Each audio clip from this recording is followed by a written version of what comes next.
पाकिस्तान का सबसे बड़ा आर्थिक केंद्र और प्रमुख शहर कराची इन दिनों पानी की बूंद बूंद के लिए तड़प रहा है। रिकॉर्ड तोड़ भीषण गर्मी के बीच लाखों लोगों को अपने रोजमर्रा की जरूरतों के लिए भी बुनियादी पानी नसीब नहीं हो पा रहा। शहर के कई प्रमुख और रिहायशी इलाकों में पानी की सप्लाई पूरी तरह ठप हो चुकी है, जिसके कारण लोग बेहद महंगे दामों पर निजी टैंकरों से पानी खरीदने को मजबूर हैं। हालात धरातल पर इतने खराब हो चुके हैं कि पानी के टैंकरों के पीछे लंबी लंबी कतारें लग रही है, जिससे आम जनता का गुस्सा और आक्रोश प्रशासन के खिलाफ लगातार सड़कों पर फूट रहा है। कराची में गहराया जल संकट, टैंकरों पर बड़ी निर्भरता, पानी के लिए लंबी कतारें। इस भीषण जल संकट के बीच पाकिस्तान के भीतर सिंधु जल संधि को लेकर भी अचानक नई बहस तेज हो गई। भारत के रणनीतिक फैसलों और क्षेत्रीय जल प्रबंधन को लेकर देश के भीतर तरह तरह की चर्चाएं और राजनीतिक बयानबाजी हो रही है। हालांकि जल मामलों के विशेषज्ञों का साफ तौर पर मानना है कि पाकिस्तान की असली चुनौती पानी की कुल उपलब्धता से ज्यादा उसके आंतरिक कुप्रबंधन, भ्रष्टाचार और जर्जर हो चुके बुनियादी ढांचे की है। जानकारों ने चेतावनी दी कि अगर समय रहते इन व्यवस्था में बड़े सुधार नहीं किए गए तो आने वाले महीनों में पानी का ये संकट देश के लिए और भी ज्यादा विनाशकारी रूप अख्तियार कर सकता है। उधर आर्थिक मोर्चे पर भी पाकिस्तान की मुश्किलें कम होने का नाम नहीं ले रहे। देश पहले से ही अंतर्राष्ट्रीय कर्ज के भारी बोझ और कमर तोड़ महंगाई के दोहरे दबाव में पूरी तरह दबा हुआ है और इसी बीच नए वित्तीय वर्ष के रक्षा खर्च को लेकर सरकार और शक्तिशाली सेना के शीर्ष अधिकारियों के बीच बंद कमरों में गहन चर्चाएं तेज होने की खबरें सामने आ रही हैं।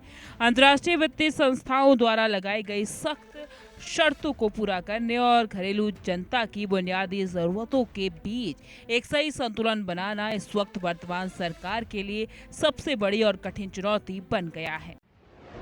पानी का प्रबंधन क्यों फेल? कर्ज के बोझ तले दबा पाकिस्तान, महंगाई से परेशान जनता।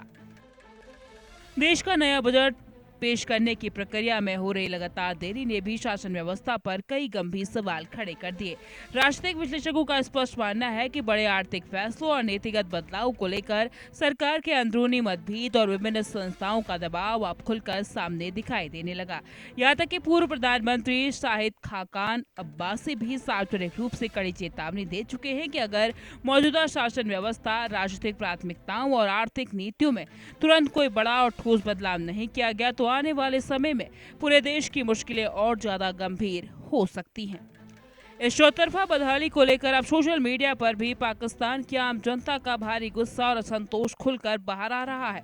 एक तरफ जहां लोग पानी की भारी किल्लत और लगातार बढ़ती महंगाई की दोहरी मार झेलने को मजबूर हैं, तो वहीं दूसरी तरफ सत्ता प्रतिष्ठान की प्राथमिकताओं पर लगातार तीखे सवाल उठाए जा रहे हैं। देश के नागरिक सोशल मीडिया मंचों पर सीधे तौर पर पूछ रहे हैं कि जब उनकी रोजमर्रा की बुनियादी जरूरतें ही पूरी नहीं हो पा रही तो इस महासंकट का स्थायी समाधान कौन निकालेगा और जनता को इस बदहाली से कब राहत मिलेगी?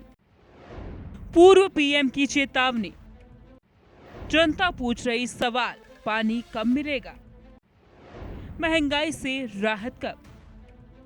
कराची की प्यास, बेकाबू महंगाई की मार और बजट को लेकर बनी ये अनिश्चितता, ये तीनों बड़े संकट इस वक्त पाकिस्तान के सामने एक बहुत बड़ी दीवार बनकर खड़े हैं।